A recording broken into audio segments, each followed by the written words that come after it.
Hello, my name is Gianluigi Perrone. I'm Italian, but since 2012 I live in China, in Beijing. Let me tell you something about myself. So, I've been working in the film industry since 20 years.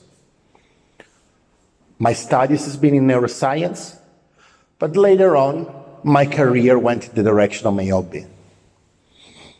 I started to work as a film critic for magazines in my country, and this helped me to know people from film industry, doing interview, going to festival, traveling the world, and try to understand how does it work, this system. So after that, I started to work as a writer, screenwriter, script doctor, ghost writer, and I opened my production company, and I made my first film, which is this one, Morituris. The film was a horror, it's been controversial, and this helped to have a lot of free advertising, and it made its way, it became a sort of cult, and it's been released internationally. Then in Italy, I produced several other films, and my experience in sales and the market in general in films became more specific.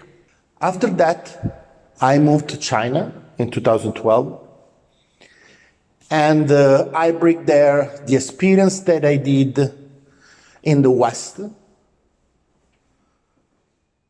during the booming of the film industry in China. China needed a lot of expertise, and they needed to get connected to the international market. So I've been working, creating connections in the industry and also in diplomats to get tied to the government. And I start working with festivals first to bring the films from Europe mostly in China, and in second instance, some of the films we were giving to distributions to get released online in China and also sometimes theatrical.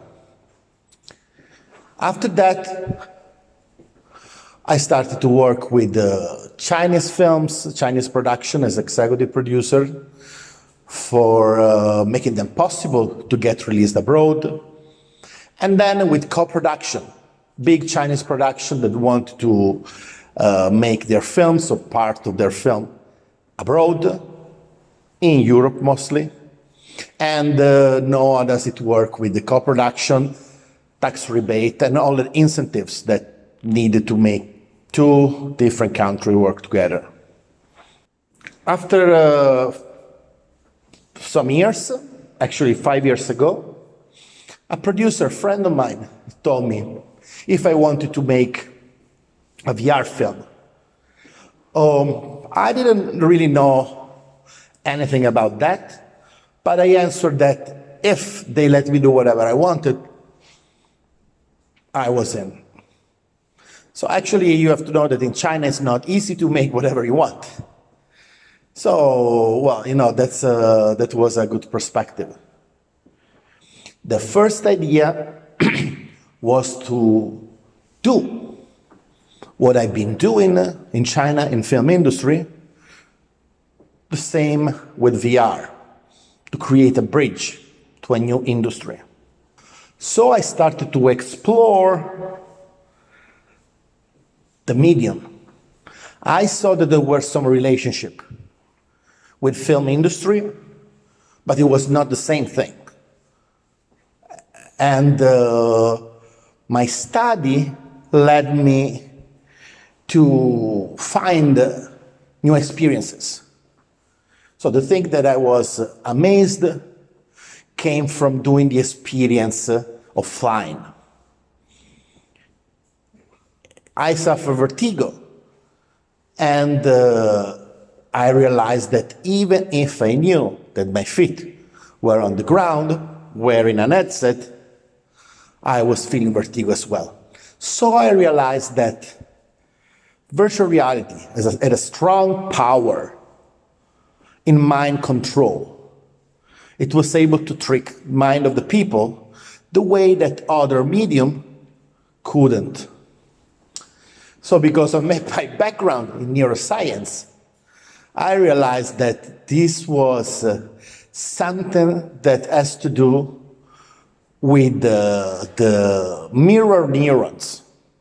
And the virtual reality was able to touch the pineal gland, which is a gland inside of the brain, which balance empathy and is considered the house of the soul, spiritually.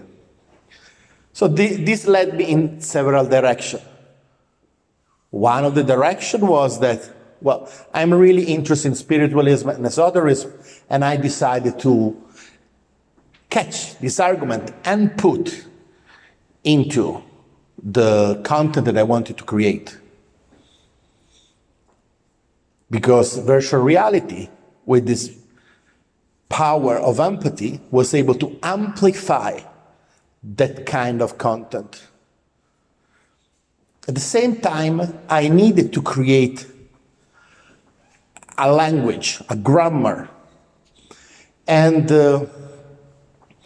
so, because this mind power that virtual reality was showing me, I thought that I could be able to create slices of universe through virtual reality inside of the spherical image. What this means? Basically, that every moment that we experience into the virtual reality is not framed, but it's actually part of a unique universe, of a unique world. And of course, with the limitation of time and space that our experience has. So, that's led me to think which reference could help me to create this kind of contents. And in this way, I came out with a method, actually a manifesto of rules for storytelling and production as well. Storytelling, how to create and tell a story through virtual reality. Production, how to make it possible, not just theory, but actually how to make it, all the steps to do this kind of process. And I call this method Dogma VR Manifesto, because in some way I needed something that could create a content as much real as possible. As much real as the brain can be tricked or been flying for real, or any kind of experience that is possible and impossible. It was really important that the audience, the users that get into the virtual reality, they truly believe to be where they are and to experience what they experience. So this was the purpose of the creation of Dogma VR, and the name came from Dogma 95, which in films is a manifesto from Lars von Trier and Thomas Winterberg, two directors, that they give this manifesto about realism in films. Indeed, the things became really different. They start from the same purpose, but then Dogma VR led to a concept which was really different. Dogma VR is a very long journey, but just to give you some tips about how does it work, is that in the creation of the immersive experience, we need to keep, as in real life, continuity of time, which means that it's a long shot, that the camera never stops. The camera has to be multidirectional, because we will be able to look in every direction. We create cinematic experience, which means that we shoot actually, and we have actors. In this case, the approach with the actors is bilateral. From the body movements, they use the wall space. So it means that is close to theatrical play. But being in front of the camera, they need to be less dramatic. So the approach has to be neorealistic. Neorealism is a genre from the 50s and 60s in Italy, and it's realistic. It's called neorealism. Then, as in real life, we don't have artificial signs. We don't need to be led by some sign, like we are, for example, in video games, that we see possibly some signs that lead us the direction where we have to go. And this is probably the most complicated things, how to lead the direction of the people. So this is what went through more in Dogma VR for what I call subliminal. So using visual effects, visual tricks, and sound design to lead the attention of the audience. In a subliminal way, which means that if you see a sign, you are aware that there is a sign that tells you, go in that direction. But subliminal means that you don't see a sign, but there is something, which can be a sound or something visually, that is catching your attention and leading to the direction where the storyteller wants. So, in a very short way, I'm explaining you what has been my research. And along the years, I've been doing a lot of conferences around the world, and also classes in some academies about the Dogma VR. And at the end, it became a book, which has been translated in English, and also now is going to be translated in Chinese. I needed to prove that it was practical, so I created a series of experiences that were led by Dogma VR.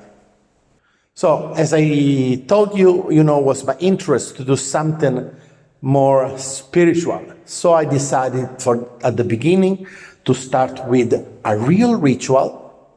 This is called the 7th Night of Thelema, and which is a real existing ritual set as a dance created by a esoterist called Aleister Crowley, and it is meant to open the mind of the people inside of the ritual. And I wanted to create something that was actually realistic and at the same time has the effect that might have this kind of experience. In the other end, I also explored with the same kind of content, but in a more, let's say, commercial way, in a more classic narrative way, some content like come closer, and destroy, which they are science fiction pieces in the vein of Black Mirror, with some element of Buddhism in the story. And then keeping on going on the direction of spiritualism, I created a VR experience called Transcend, which is basically a piece of transcendental meditation made in Tibet with a real Lama, which make you experience with sound design and visual effect what actually happen inside of you when you make the trip during the complete meditation to enlightenment, sort of being reborn. And so this has been the exploration inside of the virtual reality. Then I thought that it would be interesting to expand this concept. So if we could create slices of universe, probably we could be able to create whole universes, to make it bigger. So this led in the direction of what I realize is probably the last station of virtual reality, which is social VR, the way it's called now. I'm talking about virtual worlds. I'm talking about platforms, video games, basically, where the expansion has no limit. Now, it's popular multiplayer online gaming, where people can fight, play the game, do everything there is, shoot themselves, whatever it is, the kind of game. But also, there is since a while some other kind of games, like Second Life has been the first, the most well-known, Sims, where people can imitate real life. Imitating real life, it means also that it's an imitation of social behavior. Work, make friends, survive, have success, fail, everything that is in actually real life. So this system let the people play and create their own game. But at the same time, the game can lead in different directions. So the idea was to put together what I've been doing up until now again and try to expand it. If I can give a spiritual experience that can open the mind of one person, which can heal from mental distress, from loss of balance. So why not trying to do it with a whole society? So people often complain that they want to live in a different world, the things are not going well. They would like to live in a place with different rules. So besides creating the space, what is the key is to create a form of society where there is human credit. The current society is based on materialism, is based on competition, is based on capitalism, aggressivity. But But what if we create a society where the human credit is the one which is important, is the key to get into this society? And make it possible, not just theory, as I did with Dogma VR, but evolve into something real, which is people that can actually live, work, make their own existence. So a system that put together virtual reality, because you can move in a volumetric space, real estate, because of course there is the structure of buildings. Of course you need people that build digitally, but at the same time, even if you build digitally, you need to create the system of a state, which is not the buildings. You create the buildings, everybody can learn to create the buildings. Not everybody is able to create the society. And then the economy behind it. And this is simple, of course, in the direction of blockchain, where everything is clear and exposed. So the idea went in this direction. And then the world was going in this direction, keeping more people at home for their healthcare, for their safety, and trying to explore more inside of the virtual worlds. Try to explore more online life, this theoretically.